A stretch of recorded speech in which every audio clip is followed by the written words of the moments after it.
as an entrepreneur, you mentioned that not everybody becomes successful.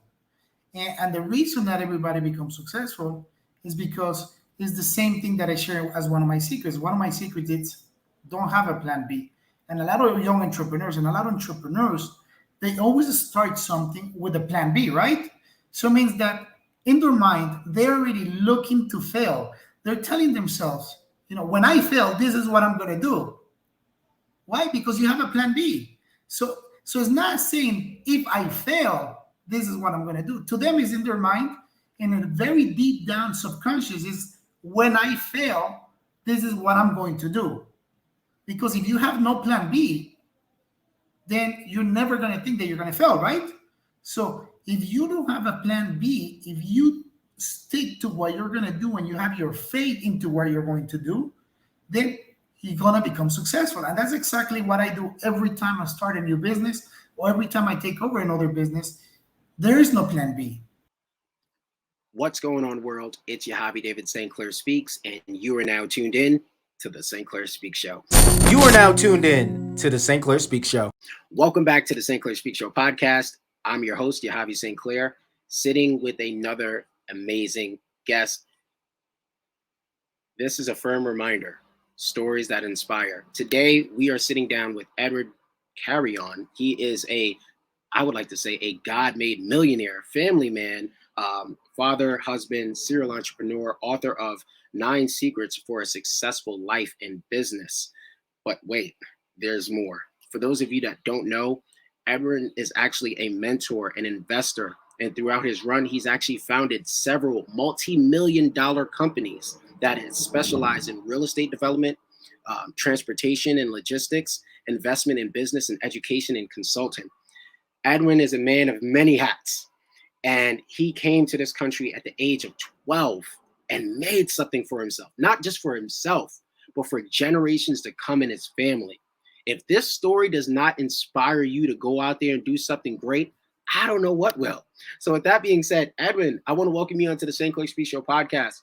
Please give our listeners a 3 to 5 minute introduction to yourself, your brand, your business. But I want to dive into the story. So welcome to the show. Hey, good afternoon, good morning, good evening. Yahavi, thank you for having me here. And to everyone listening out there, welcome to this amazing show, another podcast by Yahavi St. Clair. And let me tell you a little bit more about myself. I mean, you already boosted my ego big time, so thank you for that. Yeah. What else can I tell you? The most important thing that I tell everyone is that I'm a God-made millionaire.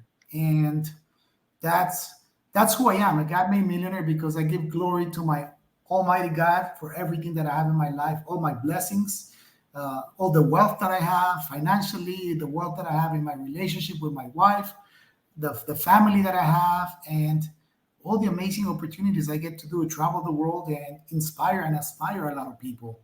And as far as business, because I know everybody wants to know, what does Edwin do, right? What kind of businesses does he have? I run 4 multi-million-dollar companies, one of them, and I call my different vehicles because every single one of them means something to me. So my transportation company, it's my cash flow vehicle where I get my weekly paycheck from. Every week I get a paycheck from that company. Then I have my investment fund, which my investment fund is my passive income vehicle where I put my hard-earned money to work hard for me.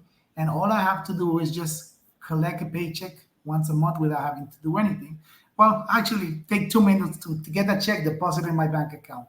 So that's my wealth. That's my passive income vehicle. My third company is my real estate development company, where I get to build people's dreams. And also, I call that my wealth creation vehicle because that's where I create the wealth. That's the one that I use to continue creating my wealth. And the last but not least is my God-given talent, which is mentor and inspire people through business consulting and education, helping them scale their business to the next level, helping them live life to the fullest, just like I do. I understand that you can't have both. You can have a successful business and a successful life. All right, Edwin, I like to play this game of catch us up to how did you get to this point today, becoming the man that you are today? How did you get here? What are some lessons that you learned from your parents along the way to be the man that you are today? I got here through a lot of struggles, a lot of hard work, a lot of failures, but most importantly, with a lot of commitment and dedication. And when you ask me what are things that my parents gave me, and I wouldn't say my parents because I was raised by a single mother, one of the biggest values that she gave me is that always keep your word, be a man of your word. And nowadays, unfortunately, there's not a lot of people that have their word. But I think having a word of being a man of my word has taken me very far in life because of that simple, extreme dedicated value. And that's number one. But the number two is always work hard. And I learned that from seeing my mother work very hard throughout her lifetime to try to give us everything that she didn't have as a kid and everything that she never had. And the good thing from her is that I learned to work hard, but I also learned not to work as much as she did because her life was all about work. And I wasn't fortunate enough to have a lot of good memories because she was always consuming to working to raise two kids on her own. Then I realized that now that I have my kids, I can't work. So I had to figure out a way of make money and not work. Okay, man. All right. So let's dive. Let's take it from there. Right now, you have these applied lessons learned. It's 2022. You're thriving, right? You're thriving. You're killing it. I want to swing back to like your book title, right? The 9 Secrets for a Successful Life in Business. And you just briefly mentioned your childhood about your mother was always working, right? So that work ethic was always there, right? That's in your blood, that's in your DNA. So now it's like you write this book about the 9 secrets for a successful life and business, right? Finding that work-life balance. Tell us a little bit more about your book and how does your book relate to your upbringing and your story? How does that relate? It relates to what is it that I did wrong throughout my journey of becoming successful, through my journey of finding and having this fulfilled life, right? And what things that I did wrong and the things that I did right that had gotten me to the point of where I am today. So, after many trials and errors, I figure out, if I live by these 9 principles, and I realize that my life has been lived by a set of 9 principles, because in everything we have rules, right? When we have a business, we have a set of rules that we have to follow. When we go to school, we have a set of rules that we have to follow. Growing up, we have a set of rules that we have to follow, right? We have to always be on time, do this, do that, do that. So when you start realizing if we live our life by a set of rules that are going to complement to the life that we want to live, that's how I came up with my 9 secrets to live a successful life and have a successful business. Because by living that, I realized that once I became committed to those 9 things, everything flew properly in my life and everything became the way that I want my life to be. Man, all right. Yeah, look, Edwin, I'm going to throw this out there. I definitely need a signed copy of your book. Just want to mention that. Super excited to dive into that. But I want to talk to you about entrepreneurship as a whole, right? I would like to say you're a serial entrepreneur, a man of many hats. For some entrepreneurs, they can't even run one business. But here you are, Edwin, like you're not only just opening a business, you're creating a business that's successful and you're branching off and creating multiple different businesses at $1 million at that. So how have you found your niche within entrepreneurship and how have you also found success in entrepreneurship? Okay. So those things go hand in hand. Again, we're back with my 9 secrets, right? So as an entrepreneur, you mentioned that not everybody becomes successful.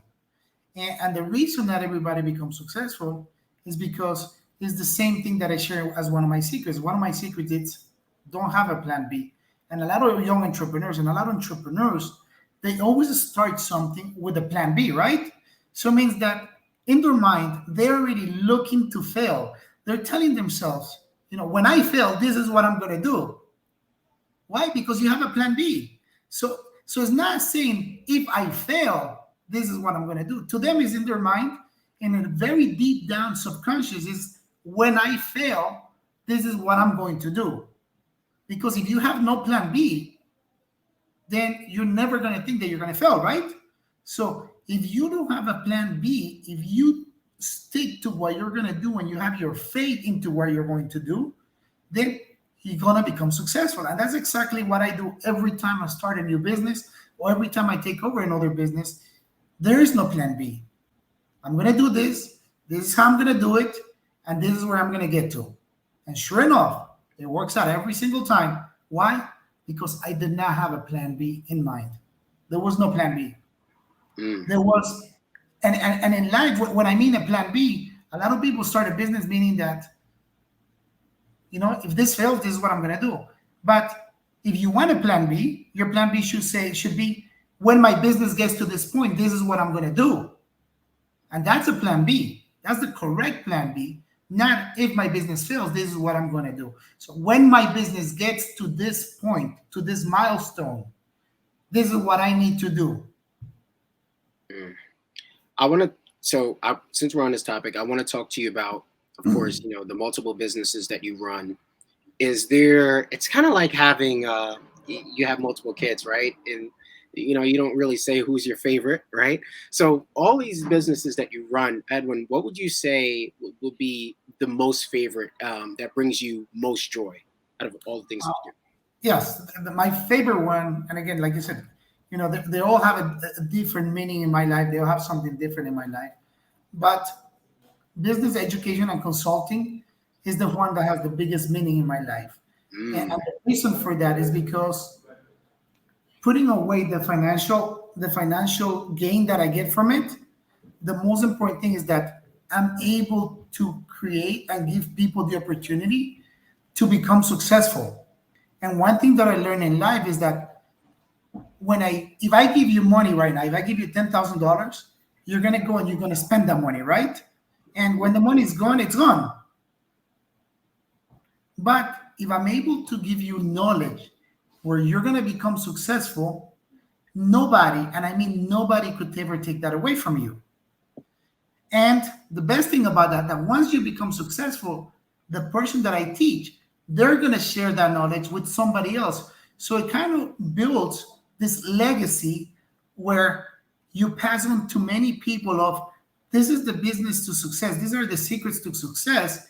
And I'm sharing with all these people, and all these people are sharing with them. So now we're all connected into a big community where we all want to grow and succeed in life. Because there's abundance in life. It's so interesting. I was thinking, I'm like, I bet you he's going to say real estate. So I was surprised by that answer, but it does make sense. It's it's like you're giving back, right? You're teaching that experience, that expertise, and you're sharing your knowledge. So that's greatly appreciated. I want to ask you this, Edwin, like, getting to this point now, right? In consulting, in business. And again, you're a family man as well, right? Yes. Yeah, we're going to dive into depth, of course. So I want to ask this question now. Being a husband, being a father, how are you finding that balance within running multiple companies, educating your mentees, running a business, and jumping on podcast shows like this midday throughout the week, right? How does your schedule allow you to do this and still scale at a high level?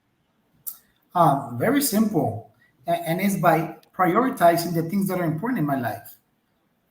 And that's one of the secrets to success as well, is because I give priority to what's important in my life, and that is my relationship with God, my family, my wife, my kids. That's important to me. Business is not. So once you create a priority and you realize, this is what my priority is in my life, and you take care of yourself first before taking care of your business first, then everything flourishes the right way. Because a lot of times as young entrepreneurs, and again, I made the same mistakes when at the beginning of my stages, that it was all about business, working, trying to become rich, trying to make all this money that everybody looks at, because I wanted to have all these material things. And yes, when I got to the point of having that and losing everything and going bankrupt, I realized that, that's not what fulfilled me personally. So what is it that fulfills me? And then at that moment, once I realized that and I have clarity of what is the life that I want to live, and I started giving a priority to that, then everything else started flourishing. Why? Because I was happy. And the moment that you're happy, you can make everyone happy, right? Because if you're unhappy because you're trying to run this business, your wife is going to leave you, or your kids are not going to, you're not going to be there with your kids to build those memories. But yeah, maybe you have a great business, but then everything else in your life it sucks. And then vice versa. If you give too much attention to your family and your business and your kids, then maybe your business goes away, right? So you have to kind of figure out what the balance is in your life and what makes you happy. So what makes me happy is having thriving businesses. I love creating a business, starting from the ground up, building these multi-million-dollar companies. I love doing that. And to me, that's not work. To me, that's living the life that I like. But it has a priority, realizing that, okay, my work time is from 9 to 5, Monday through Friday, and that's it. Within that time, it's my personal time. And what I mean by my personal time is that I could be on a podcast with you. I could go out and go to the gym. I could go and meet with a couple of friends because it's my personal time. 9 to 5 is where I get to do all the things that I like to do. If I want to meet with a friend, if I want to go out on the boat by myself, if I want to go network with people, if I want to work, if I want to talk to my employees, this is my free time. From there on, stops right away and it becomes family time. Real estate development. How did you get started in real estate development, and how has real estate impacted your life? I got started into real estate development right after I left the Marine Corps. That was in 2002. And when I started into real estate development, it impacted my life in a way that to me it was a money-making vehicle at that time. But now that I'm wiser and I'm older, I realize that it's one of my passions, real estate development, because I get what is the ultimate American dream? The ultimate American dream is to own your house, right? To everybody to own their own house. And I realized that when I'm building starter homes or low-income homes, or I'm building multi-million-dollar mansions, I'm creating somebody else's dream. I'm building somebody else's dream. And to me, that's a huge satisfaction in my life that I'm able to do that I'm able to create somebody else's reality, that I'm able to build somebody else's dream. But not only that, the most important thing is that I still drive by the first house that I built, and I'm able to tell my friends and my 10-year-old, which is my oldest daughter, that's the house your dad built. That's the first house that I built. So, those houses are built to withstand time, and they're going to be around for the next 90 to 100 years. So my grandkids are all going to be able to drive by and say, you know what, my great-grandfather built a house, and he built this house. But the other cool thing about it is that in some houses, they always have a little story about them. So in one of my mansions, I'll give you an example. If we go to the roof, and in the roof is going to have my fingerprints, my kids' fingerprints, and the date that we put our fingerprints in that house. And in another house, on the master bedroom, on the left corner tile, once you lift up that tile, you're going to have my signature there. So every single house has one little thing in them that I know about, and it has a story about that house. So walk us through this process of, we would say, analyzing a deal, right? What would make you decide, like, okay, this is an area that, I want a property that I want to build?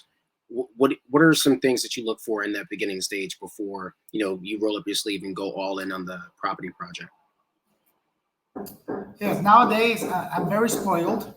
And what I mean very spoiled is that I only work within my area. I always believed into being the big shark in a small pond versus being the little fish in the ocean, meaning that I focus myself in one small area.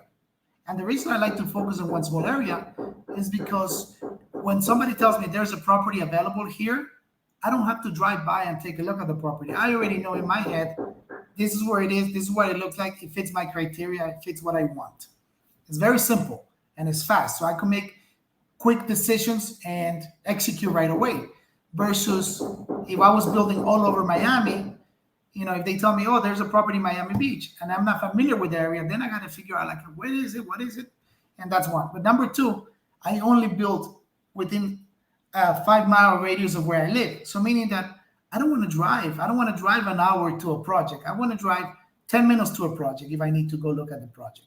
And within 10 minutes distance, I'm on my project. I get to look at it. I get to make decisions. And I get to be home most of the day with my family and just working from home. So that's how I became small. So what's a good project for me? And everybody has, it depends what your risk tolerance is. I know that every time I build a project, I'm looking for 100% return on investment. So if I'm going to spend $1 million on a project, I want to make $1 million. So that's my risk tolerance. So I'm willing to risk it all to double my money every time. And that's why I call real estate development my wealth creation vehicle, because every time I get into a project, it doubles my wealth. But not only that, the other beautiful thing about it is that when I told you at the beginning, I got to the point where I don't like to work, right? So I'm happy making $1 million. I don't have to build 50 houses like I did when I started real estate development. Now I focus into multi-million-dollar houses because one house nets me $1 million to $2 million, and I build one of those every couple of years. And it takes a little bit of my time throughout the time to build a house like that, so I don't have to work as much. So then we go back into your question: how are you able to handle those multi-million-dollar companies and still have a lot of free time? It's just that figuring out, what am I content with, what are my returns, and how do I want to live my life? How much do I want to work? And yeah, I like that. I've heard that before. I hear it a lot, especially a lot of investors say, my market's my market. Like to focus on this particular area, right? Because you don't want to have to commute 5 hours to go see a property. That's just absurd. In terms of real estate, right? What investment strategies do you like? I hear a lot of success stories with, of course, the Burr method. Some do the traditional buy and flip or buy and hold, or say. What do you like the most, and what do you like the most? Because let's go with that. What I like the most is, number one, the real estate development part. And the real estate development part, because I was fortunate enough to start in real estate development. It's a very small niche. So not everybody's doing real estate development. There's everybody doing wholesaling. Everybody's doing flipping. Everybody's doing the Burr method, right? So it's a very congested area of real estate that you have to fight to stay above. The second thing is that in rehab and wholesaling, the margins are very slim. So meaning is that you're taking up an old property, putting a little bit of paint here, making it look nice and pretty to flip it to the next person, and your margins are only 5%, 5 to 10%. And if the market crashes or something happens, or maybe you did a wrong calculation or you didn't see something ahead of time, then you're on the negative, right? And real estate development doesn't work that way. Real estate development, you're building in the wholesale, meaning that if I build a $2 million house and the house goes for $2 million, my all-in cost is probably $1 million or $1.5 million, meaning that I have this huge margin gap that if I want to wholesale, I could wholesale. If I want to flip it, I could flip it. Or if I want to rent it out, I could rent it out and make a lot of income on it. That's nice. Yeah, you got to find what works for you, because in real estate, and I've learned this definitely from trial and error of, the shiny object syndrome, right? Like you could listen to a podcast and someone could come on the show and it's like, yeah, I've made a fortune doing it this particular way. Then, I could talk to you, which I'm doing today, right? And you found your success through real estate development, and everything else, I'm assuming, came afterhand, right? Like that was, you built your foundation with development? No. I started in real estate development, like I mentioned, in 2002. I made a lot of money, but I was lucky enough to go bankrupt in 2007. And I lost everything. I made over $20 million in real estate, and I lost everything. I went back to zero. And to me, that was one of my biggest blessings that happened to me, because that's where I learned to live my life to the fullest. That's where I learned to really take these 9 secrets that I put on this book that I created, right? And then from there, I started a jewelry company. So I got into the jewelry business. And that's where I got back on top again. And I created enough money and enough wealth to continue and go back doing the things that I like to do, which is real estate development. And from there on, many opportunities came along the way, buying a transportation company, selling another business. And I created my wealth like that. But then real estate development, I call it my wealth creation vehicle because I realized that through real estate, I could continue creating a lot of wealth. Through my other businesses, I make the money to continue creating the what everybody calls the generational wealth. Right. Good point. So since where we're at, we're 26-minute mark. So I'm gonna give a quick shout out right now, since we do have this mutual connection that I wanted to mention. I want to give a huge shout out to HiveMind CRM. Shout outs to Daniel Martinez. For the listeners that don't know, Edwin is actually going to be a speaker at the HiveMind Summit on, is it the 25th? 25th, yes, sir. 25th. So with that being said, Edwin, can you just share maybe like little hints on things that you'll be educating people on, like a couple of talking points that you'll mention at the summit? Yes. Everybody's going to be talking about real estate, right? So I didn't want to be another real estate guy talking about real estate. What I really want to share is I want to open people's mind and show them how they could live their life to the fullest. So I'm going to help them, and I'm going to break down ways that I have done to free my mind, to free my mindset of how to live life to the fullest, and what is holding you back and what is holding me back from living my ideal life. And then sharing a couple of my secrets from my book. And that's what I'll be doing. Nice. All right. So there's this question that I've recently been asking a lot of guests, and it's one of my favorite questions, and it's called Teachable Moments, right? So there are some here and there. Maybe I probably asked this question earlier and paraphrased it, but what have been some teachable moments for you in this process right now, Edwin, of, like being a serial entrepreneur, being that go-to person, right? You would be considered the go-to person. So if I need advice, I got to text Edwin. Edwin, what should I do about this property, right? Like, what has been some what have been some teachable moments for you in the process of being successful, right? Being a successful businessman and entrepreneur. What have you learned about yourself within the last, I would say, maybe 5 to 10 years that you'd like to share with the audience? Teachable moments. One of the biggest teachable moments was going bankrupt. That was number one. And to me, like I mentioned before, that was one of the biggest blessings that I had. The other teachable moment is that I cannot be afraid of who I am and what my faith is. And to me, before going mainstream, before really starting going out into the social media scene, I was a little bit skeptical about talking about my faith, about talking about my relationship with God, because what are other entrepreneurs going to say? But once I realized and I stayed true to my values, and I started going out there and letting people know that because I'm a God-made millionaire, this is who I am and this is what I have. A lot of people have reached out to me and telling me, I'm so glad and so thankful that you are a person that talks about faith, that you are. And I see, because there's so much darkness in the world nowadays, that people are missing that people walked away from their faith, their relationship with God, their relationship with themselves, that they were afraid and they were looking for somebody to inspire them and inspire them that, you know what, I need that light in my life. And once I'm bringing the light in everybody's eyes, people are sending me amazing messages, and it fills me a lot that, thank you. I never thought I was walking away from God because of this. And now that I'm building my relationship back within, I see things in my life starting to flourish and this and that. So to me, that was one of the biggest teachable moments, that, not being afraid and owning to myself that, God is number one in my life. And, with God by my side, everything is possible. And showing that to everybody, being public about it, and just helping people open their eyes up in this dark world nowadays that we live in.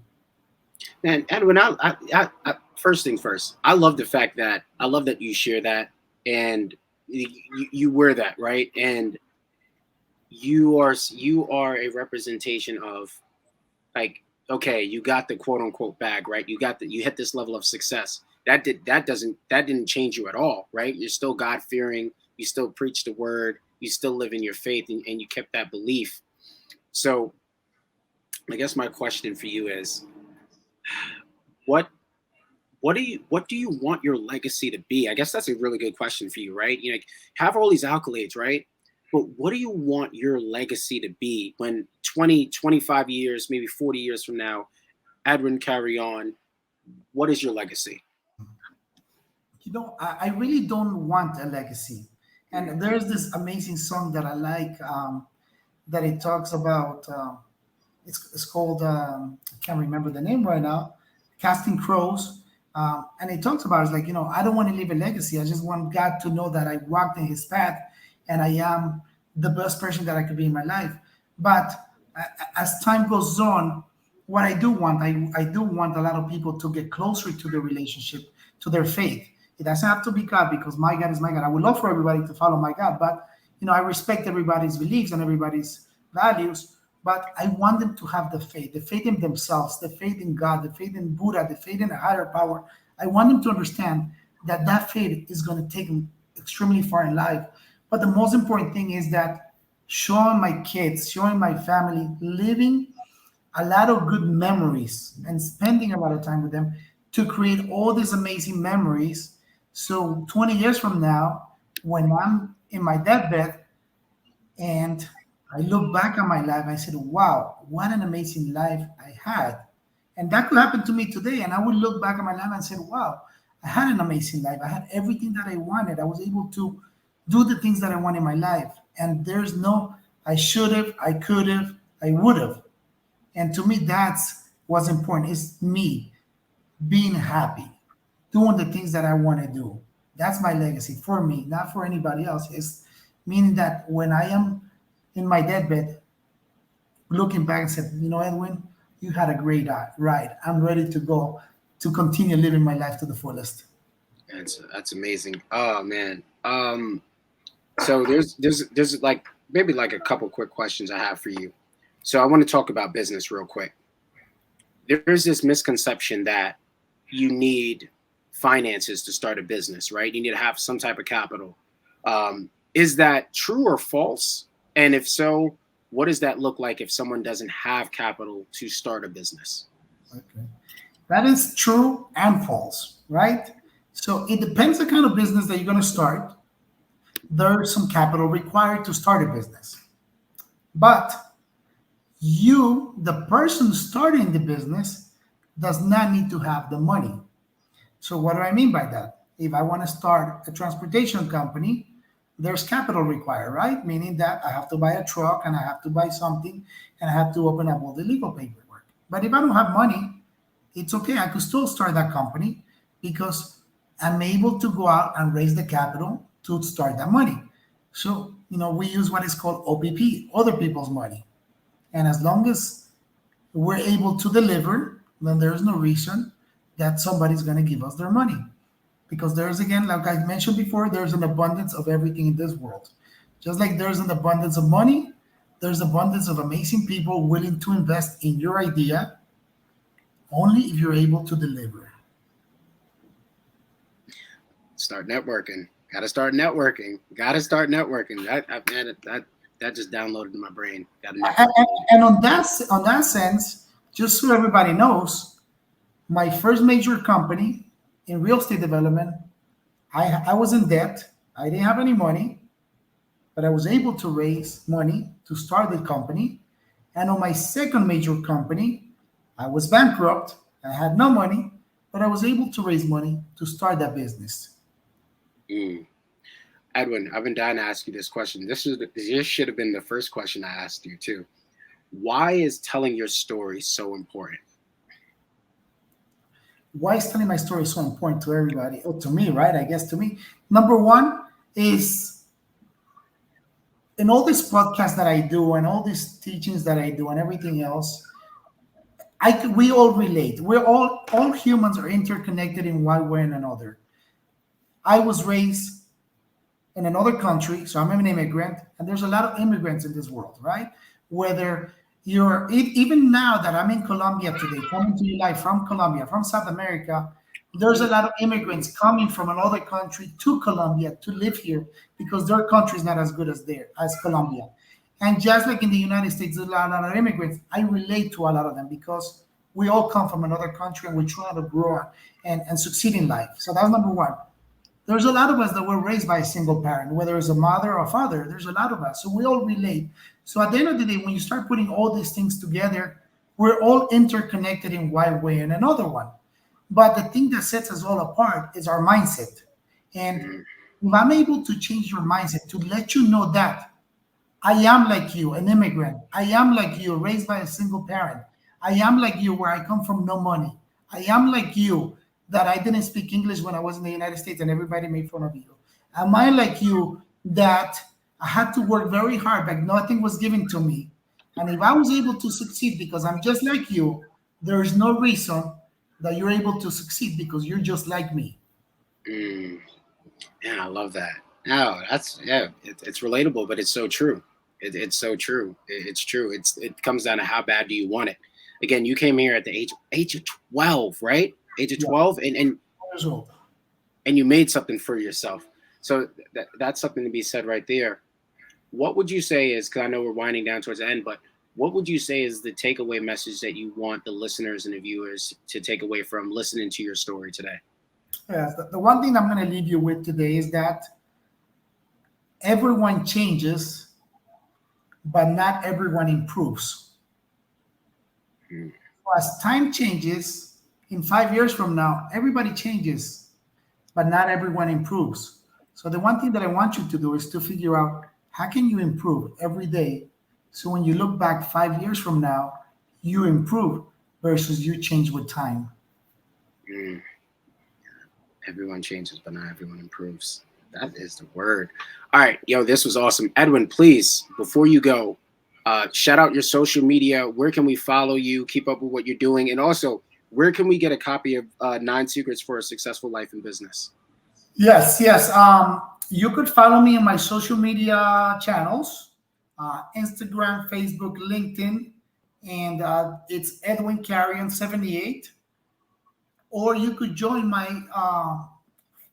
private Facebook group, which is called Startup to Millions.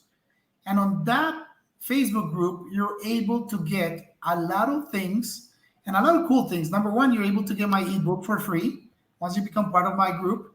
But number two, you're able to download this manifesto. And this manifesto is this things that are going to come into your life that are going to change your mindset to become successful. Mm, man, this was good. This was really good. With that being said, I always end off with what good is information if you don't apply it. But like listening to your story today, Edwin, there's a lot of teachable moments in your story, right? A lot of teachable moments.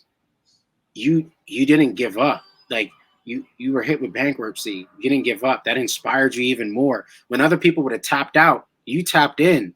So like, man, I was already fired up prior to this interview. I had this one marked in my calendar for a reason, but it's like when I sit down with a guest like yourself and listening to your story, then it's like, man, like, yo, he came here at the age of 12. And now it's like, you're in Colombia. And I'm like, I'm so jealous of the weather right now because I'm in New York. So it's like, man, like, again, if that doesn't inspire someone to go out there and want it, that they just don't want it that bad. So, Edwin, again, thank you again for jumping on the podcast and sharing your story with us today. No, thank you for having me. I appreciate it. And again, to everyone listening out there, I hope that inspire you and inspire you a little bit. And don't be afraid to ask. And one of the things that my mentor taught me is become an asshole. Ask questions. Don't be afraid to ask. Reach out to people like me. Reach out to people that you look up to, because you never know. We're here to help out. We're here to help everyone out. And it might take a little bit long for me to reply back, but I guarantee that you will get a reply. Man, this is awesome. Oh, man. For the listeners and viewers, I want to thank you again for watching and streaming this all the way through. With that being said, I will catch you in the next episode. This is the St. Clair Speak Show. Thank you.